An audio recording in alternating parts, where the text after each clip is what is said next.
Yes, students, let us start our discussion on introduction to sexual reproduction. अब हम किसकी बात करते हैं? सेक्सुअल रिप्रोडक्शन की. ठीक है. एक्चुअली में क्या होता है, जब भी हम सेक्सुअल रिप्रोडक्शन की बात करते हैं तो हमारे पास इन्वॉल्वमेंट हो जाता है टू गैमेट्स का. One is male and second one is female gamete. ठीक है. जैसे हम ह्यूमंस में बात करें, एग सेल होती है और स्पर्म होता है. ठीक है. तो जो स्पर्म सेल होती है वो यहाँ पर क्या होती है, छोटी होती है और एग बड़ा होता है. एग जो होता है वो नॉन मोटाइल होता है, मूव नहीं करता, लेकिन स्पर्म मूव करता है, वो मूवेबल यानी मोटाइल होता है. ठीक है. असल में क्या होता है कि इस एग स्पर्म को एग तक पहुंचना होता है, उसको फ्यूज कराना होता है और उसको फर्टिलाइज कराना कहते हैं यानी, और फिर आपका जायगोट बन जाता है और उससे एक नई जनरेशन का जन्म होता है. तो हम देखते हैं कि जब हम लोग क्या होते हैं, जब ह्यूमन बींग्स अपनी बचपन में होते हैं तब उनके अंदर इमेच्योर टेस्टिस और इमेच्योर ओवरी, यानी मेल्स के अंदर इमेच्योर टेस्टिस होती है और फीमेल्स के अंदर इमेच्योर ओवरी होती है. वहाँ पर स्पर्म और एग जो बनते हैं वो इमेच्योर कंडीशन में होते हैं. ठीक है. फिर जैसे जैसे हमारी ग्रोथ बढ़ती है, हम एक प्यूबेरिटी एज में आते हैं. उस प्यूबेरिटी एज में आने के बाद हमारी बॉडी में बहुत सारे चेंजेस आते हैं.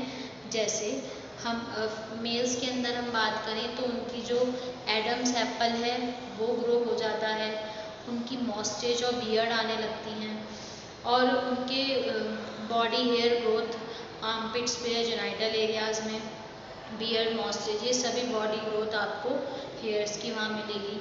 और टेस्टिस स्टार्ट करती है फर्टिलाइज करने के लिए मैच्योर स्पर्म का प्रोडक्शन. तो ये सारे चेंजेस मेल्स में आते हैं. और फीमेल्स में breast enlargement, body parts enlargement और आर्मपिट्स और जेनाइटल एरियाज पे हेयर ग्रोथ होना. ठीक है. और मेंस्ट्रुएशन साइकिल का स्टार्ट होना, ये सबसे एक मार्क्ड चेंज होता है फीमेल्स के अंदर. उसमें क्या होता है, मंथली एक एग रिलीज होता है. ठीक है. अगर उसका फर्टिलाइजेशन नहीं होता तब वो मेंस्ट्रुएशन साइकिल के साथ क्या होता है, at the end of menstruation cycle bleeding form में वो रिमूव आउट हो जाता है. तो ये हमारा पूरा क्या है, चेंजेस हैं जो मेल और फीमेल्स में प्यूबेरिटी के टाइम पे आते हैं. तो प्यूबेरिटी के टाइम पे ये जो चेंजेस आते हैं, इनकी अगर हम ये डिस्कशन की बात कर रहे हैं तो हम यहाँ देख सकते हैं कि जो सेक्सुअल रिप्रोडक्शन है इसमें मेल और फीमेल गैमेट्स का जो फॉर्मेशन होता है वो प्यूबेरिटी से स्टार्ट हुआ. ठीक. तो अब हम इसके बारे में आगे देखते हैं कि जो बॉडी की हाइट है और वेट है वो, जैसे हम 6 से 7 क्लास में आए, 8th में आए, तो हमारी बॉडी की हाइट और वेट दोनों ही लगातार बढ़ रहे हैं. ठीक है. तो वो ग्रोइंग एज होती है, वो प्यूबेरिटी एज होती है जिसमें हमारी बॉडी में ग्रोथ होती है. ठीक है. स्किन जो होती है उसमें पिंपल्स, हमारी स्किन में बहुत ज़्यादा चेंजेस आते हैं, कई बार पिंपल्स फॉर्मेशन भी हो जाते हैं. तो ये सारे प्यूबेरिटी एज में चेंजेस आते हैं, उनकी हम बात कर रहे हैं. और ये जो चेंजेस यानी प्यूबेरिटी का टाइम है ये पर्सन टू पर्सन वेरी करता है, यानी कुछ बच्चे जल्दी एज में मैच्योर होने लगते हैं, कुछ थोड़ा देर से होते हैं. ठीक है. तो ये पर्सन टू पर्सन वेरिएबल होता है. तो अब हम यहाँ बात कर रहे हैं, हमारे पास मेल गैमेट होता है. ठीक है. जो मेल्स में से आता है, ह्यूमन फीमेल्स में से, और फीमेल्स में से आता है ओवा. तो ओवा और स्पर्म के फॉर्मेशन के बारे में हम ह्यूमन मेल और ह्यूमन फीमेल रिप्रोडक्टिव सिस्टम में ऑलरेडी डिस्कस कर चुके हैं. आप वो वीडियो दोबारा भी देख सकते हैं. ठीक है. तो यहाँ क्या होता है, जैसे ही स्पर्म को कहाँ एंट्री लेनी होती है, फीमेल जेनाइटल ट्रैक्ट में एग के पास जाना होता है. जो स्पर्म हेड होता है, ठीक है, स्पर्म हेड के पास क्या होता है, न्यूक्लियस होता है और ओवा के अंदर न्यूक्लियस होता है. तो स्पर्म जब मूव होता हुआ एग के पास आता है, ओवा के पास, तब उसका न्यूक्लियस फीमेल न्यूक्लियस के साथ फ्यूज हो जाता है और ये डिप्लॉइड जाइगोट बनाता है. ये जो डिप्लॉइड जाइगोट बनता है यही बाद में डिवाइड होकर, यानी 2 सेल है, 2 से 4, 8, 16, 32 और 64 सेल होके फिर ये फीमेल ट्रैक्ट में जो हमने बात करी थी, जो फीमेल जेनाइटल ट्रैक्ट होती है, इसके अंदर क्या है, यहाँ ओवरीज मिलेगी आपको, ठीक है, यहाँ से ओवर रिलीज होगा, यहाँ से स्पर्म जाएगा।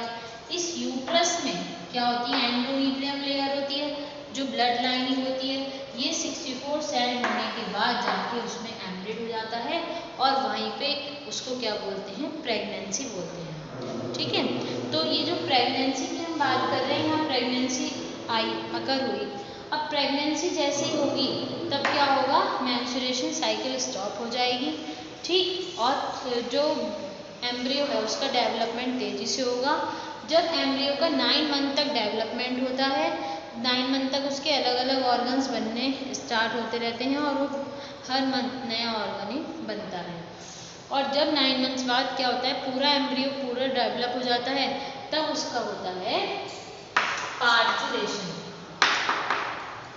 ठीक है। तो पार्चुरेशन का मतलब क्या होता है, चाइल्ड बर्थ, बच्चे का जन्म होना, उसको कहते हैं पार्चुरेशन। ऐसे ही क्या होगा, फ्लावरिंग प्लांट्स में अगर हम बात करेंगे तो वहाँ जो मेल गैमेट था, ठीक है, जिसको हम पॉलन कहते हैं, पॉलन ग्रेन कहाँ से जाता है, जो